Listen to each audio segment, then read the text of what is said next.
Hi, my name is Josie and I'm secretary of RVC SOS. I'm going to talk to you about mental resilience. Mental resilience is when we test our brain. We do puzzles, we play board games, we try new hobbies, read new books, stay engaged at work. Heck, we might even grow a garden. Overall, mental resilience focuses on continuously challenging the mind.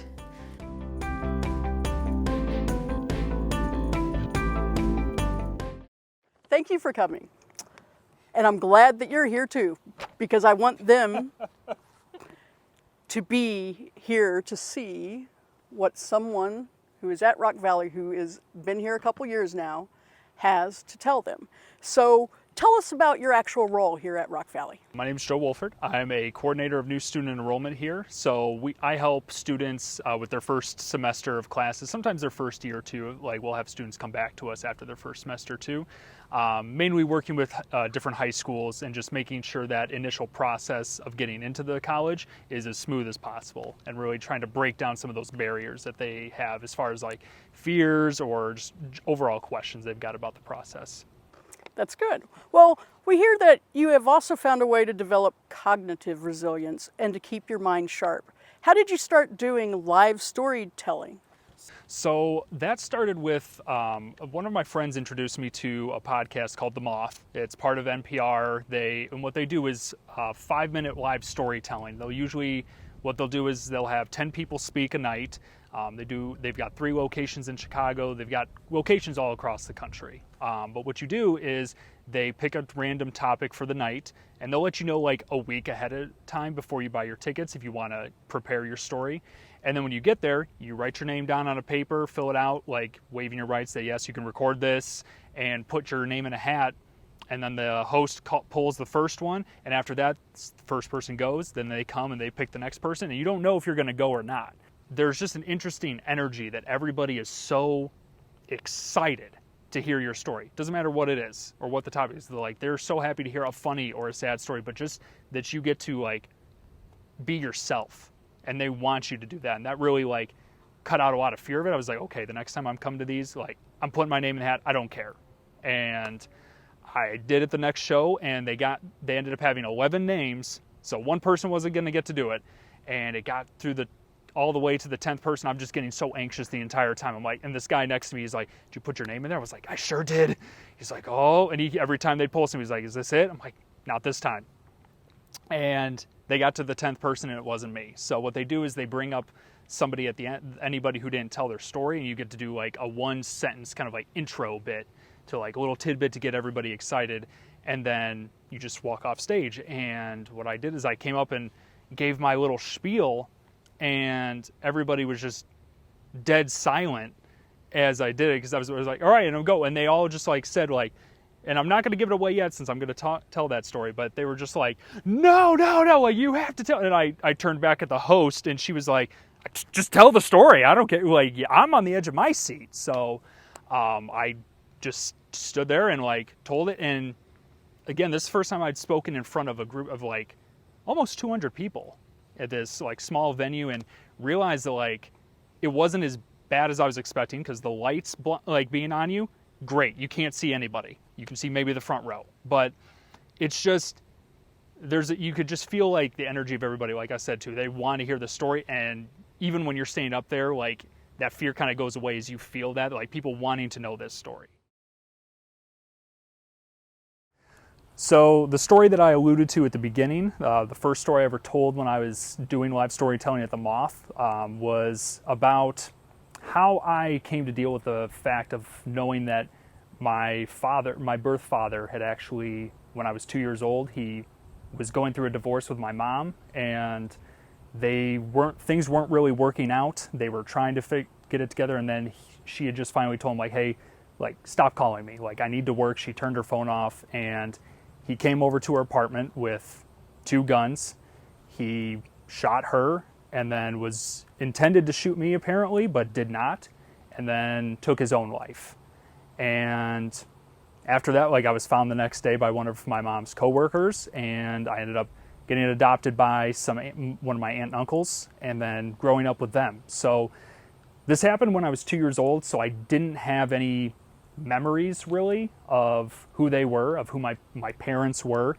And anytime it came up, I always thought that like, this isn't really a big deal because I didn't know them, so I wasn't old enough to miss them. And I just went through my life, you know, knowing like my aunt and uncle who adopted me, like they're my mom and dad. Their mom, their dad, everything's great. I'm fine with how I am. And then when I turned about 18 and it was in like my first real relationship where I started to actually like feel love for somebody, I was, you know, exhilarated just like anybody else is. Like, this is fantastic, this is amazing. But I started to feel like this really deep-seated fear come to the surface because despite, like, I wouldn't talk about my parents too much, but the things everybody would tell me is like, your dad, despite what he did, was like, he loved your mom so much. He loved you so much.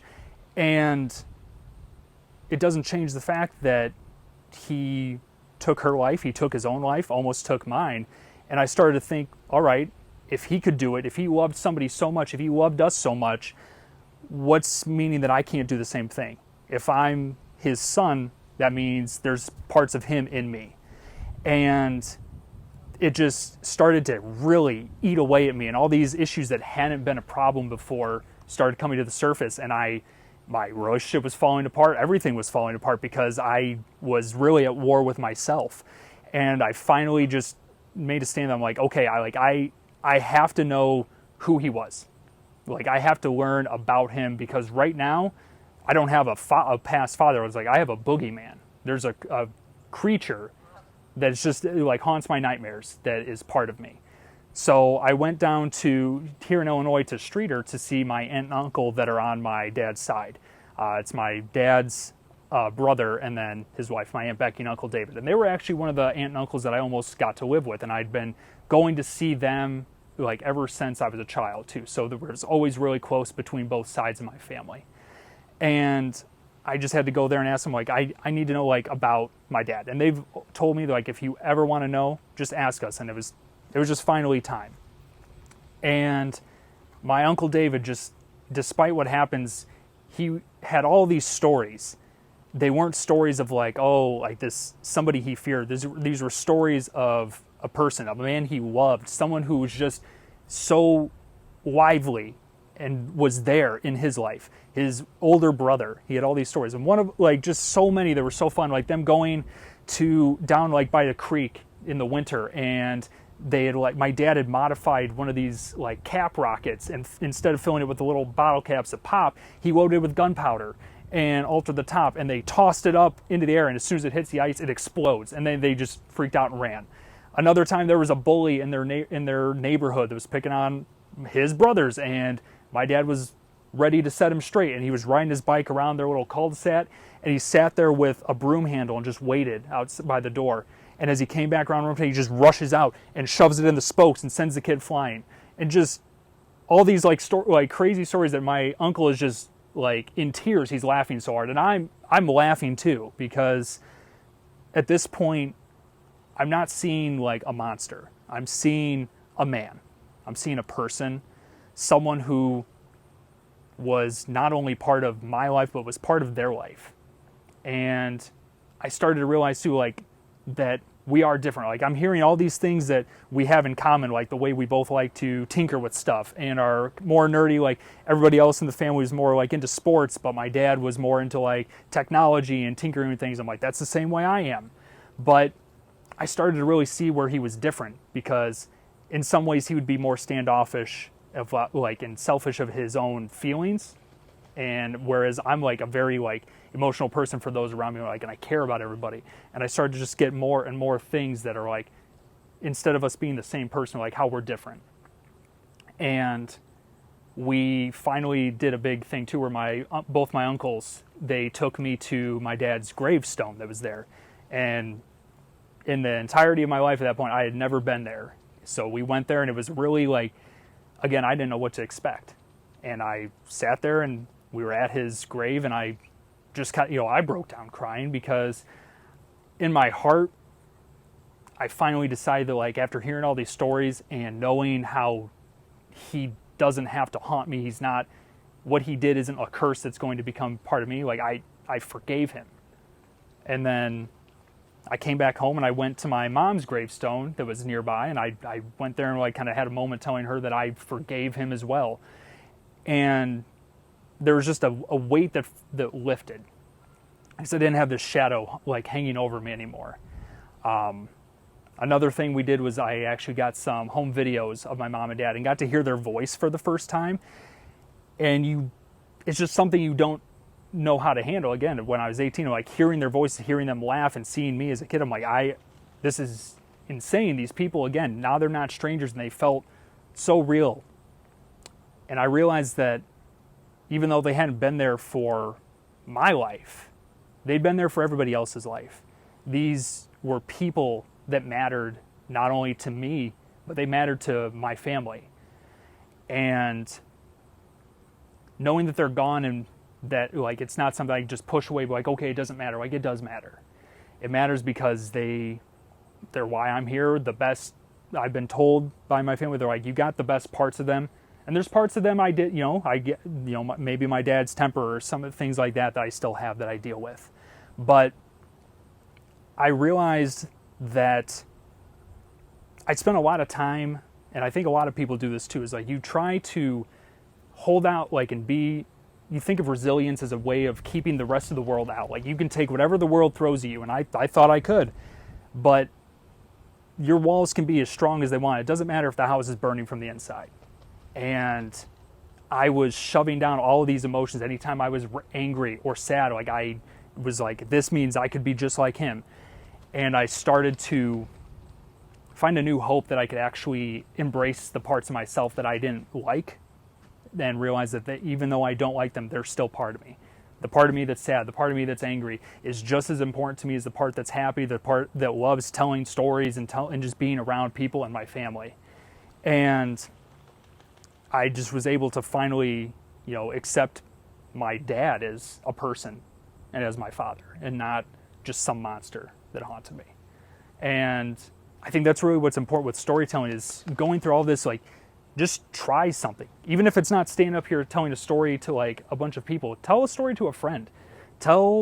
Find something in your life, no matter how simple it may be, and just think about the journey you went on to get anywhere. There is a story in everybody's life that it may not seem that big a deal to you because you lived through it and you're like, okay, it doesn't matter. Somebody else is going on that same journey and they haven't gotten to the end like you have. And maybe hearing you tell them will get them there. And it's just let it out. Like, be emotional, let everything flow, and just be yourself. And I think that's really an important part, especially now, like going through COVID and all these times we have that are feeling isolated. It's good to really come through and embrace yourself and be able to find a different way to share that with other people, so you can make those connections, whether it be in person or, at socially distanced, but also through Zoom calls or anything. Just stay in contact with people and just laugh, tell stories, and just really go out of your way. Find a new way to inspire hope in yourself, inspire it in others. And, resilience doesn't have to start with keeping everything out, but starts within and strengthening yourself. And that's my story. Thank you so much for everybody who made RVC SOS's virtual event, second annual Friendsgiving, a smashing success. To the people that put videos together for us, to the students, to the co-advisors, to Jerry Labai and his team, we are so grateful. Please help us be the light.